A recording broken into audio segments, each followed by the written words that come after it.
best story I have on attitude, a young couple gets married. They have a beautiful wedding. They go to their what do you call that right after a wedding? Reception. It's been so long for me. A reception. And after the reception, they go to the honeymoon suite. And he picks up his bride and he carries her across the threshold. And he sets her down gingerly inside the room. He closes the door. And then he looks at her. You know those eyes that you look at each other with when you just first get married? Those lust-filled eyes. It goes away about a week later.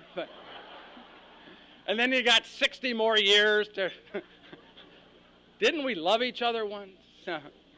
So he sets her down. He says, sweetheart, honey bunch, cutie pie, I want to get something squared away right now, right from the beginning. And she says, what's that? He says, just a minute. And he undoes his belt buckle.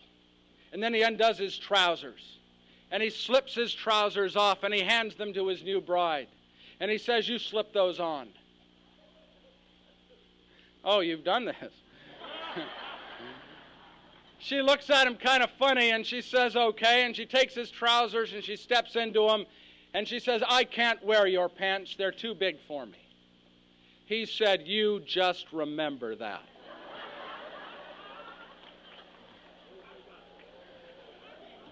You know, we got a fella down that's applauding that, but, you know, I love my wife very much, and I've learned to turn these jokes in a way that she wins.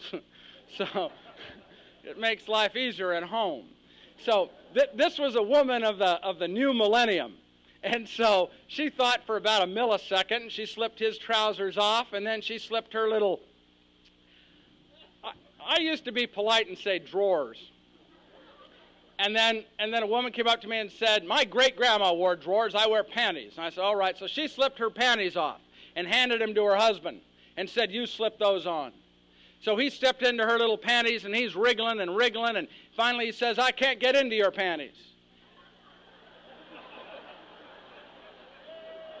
Wait. See, I waited too long now. She said, that's the way it's going to be until you change your attitude.